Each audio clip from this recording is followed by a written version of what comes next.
എല്ലാ സാഹചര്യങ്ങളും പ്രതികൂലമായതുകൊണ്ട് ദൈവം പ്രതികൂലമാണെന്ന് ചിന്തിക്കേണ്ട. എല്ലാം എനിക്ക് പ്രതികൂലമാണ്, അതുകൊണ്ട് ദൈവം പ്രതികൂലമാണെന്ന് ഒരിക്കലും ചിന്തിക്കേണ്ട. അത് പിശാചിന്റെ ഒരു പോരാട്ടമാണ്. അങ്ങനത്തെ ഒരു ചിന്തയാ ദാവീദ് പറഞ്ഞത്, നീ എൻ്റെ ഉഴൽച്ചകളെ എണ്ണുന്നു. 56 സങ്കീർത്തനത്തിൽ എഴുതിയിരിക്കുക 8-9 വാക്യം. നീ എൻ്റെ ഉഴൽച്ചകളെ എണ്ണുന്നു, എൻ്റെ കണ്ണുനീർ നിന്റെ തുരുത്തിയിലാക്കി വെക്കണമേ. അത് നിന്റെ പുസ്തകത്തിലില്ലയോ? ദൈവം എനിക്ക് അനുകൂലമെന്ന് ഞാൻ അറിയുന്നു. കണ്ടോ, ദൈവം അനുകൂലമാണ് എന്ന് അറിയുകയാണ്. എൻ്റെ ഉഴൽച്ചകളുടെ സമയത്തും ഞാൻ കണ്ണുനീർ വാർക്കുന്ന സമയത്തും ദൈവം എനിക്ക് അനുകൂലമാണെന്ന് അറിയുക. അപ്പൊ പ്രിയമുള്ളവരെ, ഇന്നത്തെ സന്ദേശം, എല്ലാ സാഹചര്യവും പ്രതികൂലമാകുമ്പോൾ ഒരിക്കലും ദൈവം പ്രതികൂലമാണെന്ന് ചിന്തിക്കേണ്ട. ദൈവം പ്രതികൂലമാണെന്ന് ചിന്തിക്കേണ്ട. ദൈവം എനിക്ക് അനുകൂലമെന്ന് ഞാൻ അറിയുന്നു. ഞാനത് തിരിച്ചറിയുന്ന സമയത്ത് എനിക്ക് വന്ന പ്രതികൂലം എല്ലാം നന്മയ്ക്കായിട്ട് മാറാൻ തുടങ്ങും. ഹല്ലേലൂയ. ചുരുക്കത്തിൽ, ദൈവം അനുകൂലമായിരിക്കുന്നവന് എന്തെല്ലാം പ്രതികൂലം വരുന്നോ അതെല്ലാം നന്മയായിട്ട് മാറും. ഹല്ലേലൂയ.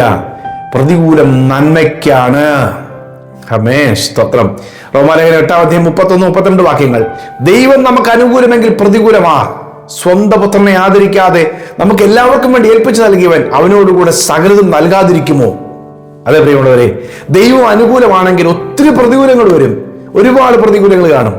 പക്ഷേ അതൊക്കെ നന്മയായി മാറും, നന്മയ്ക്കായി മാറും. യാക്കോബ് പറഞ്ഞു, സകലതും എനിക്ക് പ്രതികൂലം. സകലതും പ്രതികൂലം, ദൈവം പ്രതികൂലം അല്ലായിരുന്നു. അവന്റെ കാഴ്ചപ്പാടിൽ, അവന്റെ വീട്ടിലെ സാഹചര്യം വെച്ച്, അവൻ അനുഭവിച്ച വേദന വെച്ച് നോക്കുമ്പോൾ, മാനസിക വിഷമം വെച്ച് നോക്കുമ്പോൾ എല്ലാം പ്രതികൂലം എന്ന് ചിന്തിച്ചു. പക്ഷെ ദൈവം പ്രതികൂലം അല്ലായിരുന്നു.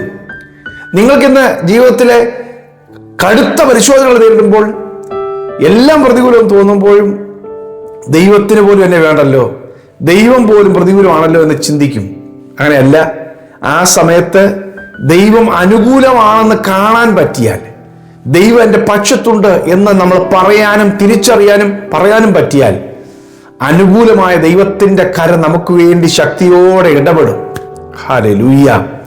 ആമേൻ. എല്ലാവരും പറയുന്നത് പോലെ പറയേണ്ടവരല്ല നിങ്ങൾ. ഈ വചനം കേൾക്കുന്നവരും വചനം പഠിക്കുന്നവരും വചനം വിശ്വസിക്കുന്നവരും ഒന്നും എല്ലാവരുടെ അഭിപ്രായം പോലെ വർത്തമാനം പറയേണ്ടവരോ എല്ലാവരും ഇടപെടുന്നത് പോലെ ഇടപെടേണ്ടവരോ അല്ല. അവർ ദൈവവുമായിട്ട് ബന്ധപ്പെടുത്തിയാണ് എല്ലാത്തിനെയും കാണുന്നത്, ദൈവത്തെ മാറ്റി നിർത്തിയല്ല. ചിലരെന്തിക്കും, ദൈവത്തിന് എന്താ അതിനകത്ത് റോള്? ഹല്ലേലൂയ. ദൈവത്തിന് മാത്രമേ റോൾ ഉള്ളെന്നുള്ളത് നമ്മൾ വിശ്വസിക്കണം. കാരണം ദൈവം അനുകൂലമാണെങ്കിൽ എല്ലാ പ്രതികൂലവും നന്മയായിട്ടും മാറും. ഹല്ലേലൂയ. ആമേൻ, സ്തോത്രം. കർത്താവ് പറയുന്നത്, ഞാൻ സകല ജഡത്തിന്റെയും ദൈവമായ യഹോവയാകുന്നു, എനിക്ക് കഴിയാത്ത വല്ല കാര്യമുണ്ടോ? ഹല്ലേലൂയ. ഞാൻ സകല ജഡത്തിന്റെയും ദൈവമായ യഹോവയാണ്. യെരമ്യാ പ്രവാചകൻ പറയാണ്, എനിക്ക് കഴിയാത്ത വല്ല കാര്യവുമുണ്ടോ? ദൈവത്തിന് ഒരു കാര്യം അസാധ്യമല്ല. പിന്നെന്താ, നമ്മുടെ വിഷയങ്ങൾക്കൊരു മാറ്റം വരാത്ത, ഒരു നീക്കം വരാത്തത്. ദൈവത്തിന് ഒരു കാര്യം അസാധ്യമല്ല എന്ന് ഞാൻ എപ്പോഴൊക്കെ പറയുന്നു, എത്രമാത്രം പറയുന്നു, അതെന്റെ ബോധ്യത്തിലേക്ക് കയറുന്നു, മറ്റൊരു ഭാഷ പറഞ്ഞ് അതെന്റെ വിശ്വാസമായി മാറുന്നു, അവിടെ അത്ഭുതങ്ങൾ നടക്കാൻ തുടങ്ങും. ഹല്ലേലൂയ. സംശയിക്കുന്നവന് ഒന്നും പ്രാപിക്കാൻ പറ്റുകയില്ല. ആമേൻ. വിശ്വാസത്താൽ പറയണം, ദൈവം എനിക്ക് അനുകൂലം. അപ്പൊ ഈ 56 സങ്കീർത്തനത്തിലെ ഒരു പ്രത്യേകത 9-ാമത്തെ വാക്യത്തിൽ പറയും, ദൈവം എനിക്ക് അനുകൂലമെന്ന് ഞാൻ അറിയുന്നു, ഞാൻ വിളിച്ചപേക്ഷിക്കുമ്പോൾ തന്നെ എൻ്റെ ശത്രുക്കൾ പിന്തിരിയുന്നു. അതിന്റെ അർത്ഥം, ഈ ഉയർച്ചയും പ്രശ്നമൊക്കെ ഉള്ള സമയത്ത് ഞാൻ ദൈവത്തെ വിളിച്ചപേക്ഷിക്കുകയാണ്, ഞാൻ പ്രാർത്ഥിക്കാൻ തുടങ്ങുമ്പോൾ ശത്രുക്കൾ പിന്തിരിയുന്നു, ദൈവം എനിക്ക് അനുകൂലമെന്ന് ഞാൻ അറിയുന്നു. അപ്പൊ പ്രാർത്ഥിക്കാതിരുന്നാൽ ദൈവം അനുകൂലമാണെന്ന് അറിയാനോ പറയാനോ പറ്റിയല്ല. പ്രാർത്ഥിക്കുന്നവന് എല്ലാ പ്രശ്നങ്ങളുടെ നടുവിലും അവൻ പറയും ദൈവം അനുകൂലമാണ്. ഈ എസ്രായുടെ പുസ്തകത്തിൽ അവര് 8-ാമത്തെ അധ്യായത്തിൽ എസ്രായും ഒരു വലിയ കൂട്ടം ജനവും കൂടെ ഇസ്രായേലിലെ യെരൂശലേമിലേക്ക് ബാബേൽ പ്രവാസത്തിൽ നിന്ന് മടങ്ങി വരികയാണ്. അപ്പം അവർ മടങ്ങി വരുന്ന സമയത്ത് രാജാവ് പറഞ്ഞു, നിങ്ങൾക്ക് ആവശ്യമുള്ള സഹായവും സൈനിക സഹായവും ഒക്കെ ഞങ്ങൾ ചെയ്തു തരാം, നിങ്ങൾ ധൈര്യമായിട്ട് പോകുമോ? അപ്പൊ എസ്രാ ഒരു ഉപവാസം എടുത്ത് പ്രാർത്ഥിക്കുന്നതിന് മുമ്പേ രാജാവിനോട് പറഞ്ഞു, ഞങ്ങളുടെ ദൈവം എന്ന് പറഞ്ഞാൽ സൈന്യമുള്ള ദൈവമാണ്, ദൈവം ഞങ്ങളെ സൂക്ഷിച്ചോളും, ദൈവം ഞങ്ങളെ പരിപാലിച്ചോളും, അതുകൊണ്ട് സാറേ ഞങ്ങൾക്ക് സൈന്യത്തിന്റെ സഹായം വേണ്ട. അല്ല, നിങ്ങൾക്ക് പോകുന്ന വഴിയിൽ ഒരുപാട് രാജ്യങ്ങളെ കവർ ചെയ്ത് വേണം നിങ്ങൾക്ക് യാത്ര ചെയ്യാൻ, അപ്പൊ അതുകൊണ്ട് നിങ്ങളെ പലരും ആക്രമിക്കാൻ സാധ്യതയുണ്ട്. എസ്രാ പറഞ്ഞത്, ഇല്ല, ഞങ്ങളുടെ ദൈവത്തിന്റെ കൈ ഞങ്ങൾക്ക് അനുകൂലമാണ്. ഹല്ലേലൂയ. അങ്ങനെ പറഞ്ഞതുകൊണ്ട് രാജാവിനോട് പിന്നെ കുതിരച്ചേവകരെയും സൈന്യത്തെയും ചോദിക്കാൻ ലജ്ജിച്ചിരുന്നാണ് 8-ാമത്തെ അധ്യായത്തിന്റെ 22 വാക്യത്തിൽ എഴുതിയിരിക്കുന്നത്. ഹല്ലേലൂയ. പിന്നീട് നമ്മൾ കാണുന്നത് അഹവ ആറ്റിനരികെ വെച്ച് ഒരു ഉപവാസം പ്രസിദ്ധം ചെയ്തു. ഉപവാസം പ്രസിദ്ധം ചെയ്ത് ദൈവത്തിലുള്ള ആശ്രയം ഒന്നുകൂടെ പുതുക്കി.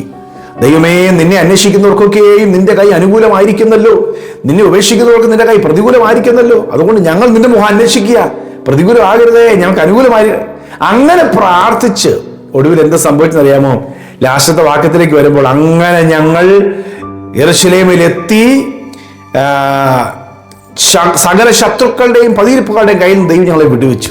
ഉറപ്പാ അറിയുള്ളവരെ, ദൈവം അനുകൂലമാണ്, ദൈവത്തിന്റെ കൈ അനുകൂലമാണെന്ന് നിങ്ങൾ എന്ന് പറയുന്നു, നിങ്ങൾ വിശ്വാസത്താൽ പ്രഖ്യാപിച്ചോ, ദൈവത്തിന്റെ കൈ അനുകൂലമായിരിക്കും.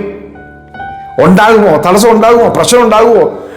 അപകടം ഉണ്ടാകുമോ? അനർത്ഥം ഉണ്ടാകുമോ? രോഗം ഉണ്ടാകുമോ? മരണം ഉണ്ടാകുമോ? ഇതൊക്കെ അങ്ങനെ ചിന്തിച്ചാൽ അതേ സംഭവിക്കുള്ളൂ. പക്ഷേ ദൈവം വിടുതൽ തരും, കൂടെ ഉണ്ട്, ദൂതന്മാരെന്നെ സഹായിക്കും. ആ വചനം പറഞ്ഞ് നമ്മൾ വിശ്വസിച്ച് പ്രഖ്യാപിക്കുമ്പോൾ ദൈവത്തിന്റെ കൈ നമുക്ക് അനുകൂലമായി വെളിപ്പെടും. ഹല്ലേലൂയ. ദൈവത്തിന്റെ കൈ, ദൈവം അനുകൂലമെങ്കിൽ പ്രതികൂലം ആരാണ്? ദാവീദ് അത് തിരിച്ചറിഞ്ഞിട്ടാണ് ഗോലിയാത്തിന് മുമ്പിൽ ധൈര്യത്തോടെ നിന്നത്. വലിയൊരു കൂട്ടം പിൻവാങ്ങി നിൽക്കുമ്പോഴും ഫെലിസ്ത്യരുടെ മുമ്പിൽ ഒറ്റയ്ക്ക് നിൽക്കാൻ കഴിഞ്ഞത് ദൈവത്തിന്റെ കൈ ശക്തിയുള്ള കൈയാ. സൈന്യങ്ങളുടെ യഹോവ എനിക്ക് അനുകൂലം, ദൈവം എൻ്റെ കൂടെ ഉണ്ടല്ലോ. ആമേൻ. അതൊരു വലിയ അനുഭവം. ഈ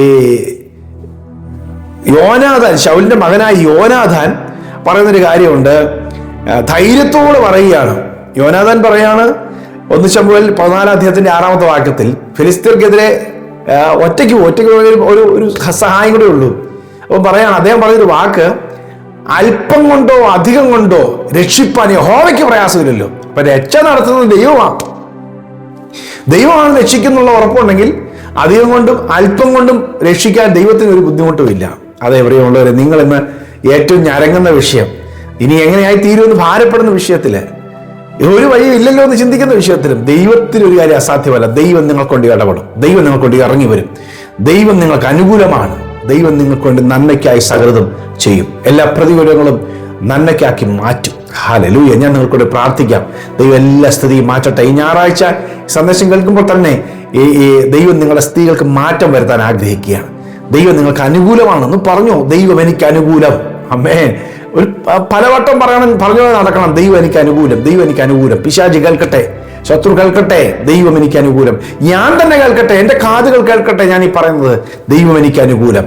ഹല്ലേലൂയ. ആമേൻ. നമ്മൾ ഒരുമിച്ചൊന്ന് പ്രാർത്ഥിക്കാനായിട്ട് പോവുകയാണ്. ഇന്ന് ഞായറാഴ്ച ആണല്ലോ. രാത്രി 9:30 മുതൽ 10:30 വരെ, ഇന്ത്യൻ സമയം 9 മുതൽ 10:30 വരെ ഓൺലൈൻ വർഷിപ്പ് ഉണ്ട്.